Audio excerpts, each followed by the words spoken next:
சில தெரியாமல் ஒரு சில தவறு செஞ்சுருப்பாங்க. அதனால் அவனை பார்த்து அவன் ஒத்துற மாட்டான், அவன் செட் ஆக மாட்டான்னு சொல்லிட்டு அவனை வந்து வெறுத்து ஒதுக்குறதெல்லாம் நம்ம பார்த்துருப்போம்.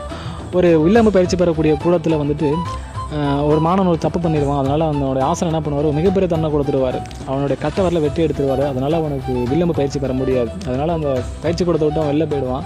ஒரு சில வருடங்களுக்கு அப்புறம் அந்த குரு என்ன பண்ணார், ஒரு போரில் மாட்டிக்குவார். அந்த போரில் வந்து எதிரி படைகளை அவர் தாக்க வரும். எப்படியாச்சும் இந்த இதுலேருந்து தப்பிச்சாகணும்னு சொல்லிட்டு அவர் ஓடி போய் ஒரு காட்டில் பூந்துவார். அந்த காட்டில் வந்து ரொம்ப அமைதியாக இருக்கும். அந்த அமைதி அவருக்கு ரொம்ப பிடிச்சி போயிட்டு, இவ்வளோ நாள் வந்து வன்முறையிலையும் வில்லம்புலையும் கடப்பாறையிலையும் கடந்தவருக்கு அந்த அமைதியான சொல் ரொம்ப பிடிச்சி போயிடும்.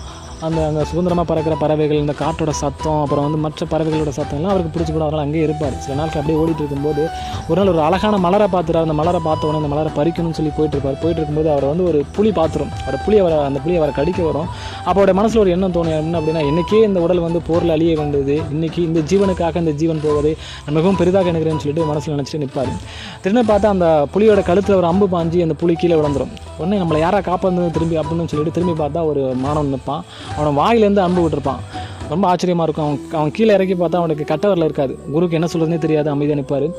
சரி, அந்த மாணவன் என்ன பண்ணுவான், தன்னுடைய குருதான் சொல்லி அவன் கன்ஃபார்ம் பண்ணதுனால நேராக ஓடி வந்து அந்த குருவோட காலில் விழுந்து ஆசீர்வாதம் வாங்குவான். சரின்னு குரு அமைதியாக நிற்பார். சரி, அந்த குருவை மல்லி கட்டி தன்னுடைய வீட்டுக்கு அழைச்சிட்டு போவான். அந்த சீசன் அழைச்சிட்டு போய் தன்னுடைய வீட்டில் அவருக்கு வேண்டிய பணிவிடைலாம் செஞ்சு முடிச்சிருவான்.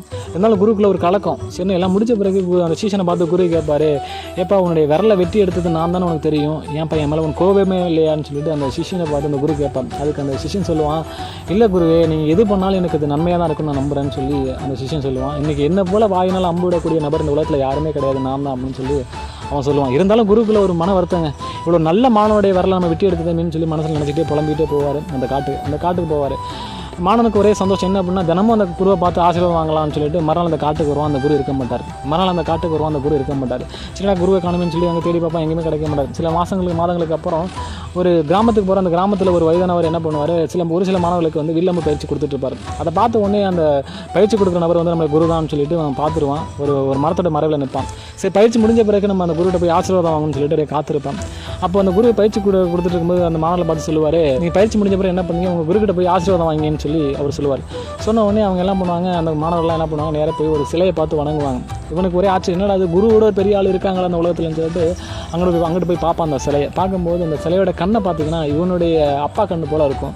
சிலையோட முகத்தை பார்த்தீங்கன்னா இவனோட அப்பா முகம் போல் இருக்கும். கொஞ்சம் கீழே இறக்கி பார்த்தா அந்த சிலைக்கு கட்டவரில் இருக்காதுங்க. இவனுக்கு என்ன சொல்கிறதுனே தெரியாது, அமைதியாக நிற்பான். சரி, வீட்டுக்கு தான் கிளம்பி போயிடுவான்.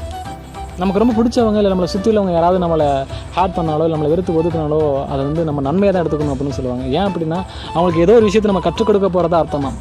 அதனால்தான் அந்த ஆசானுக்கே ஆசானானான் அந்த மாணவன்.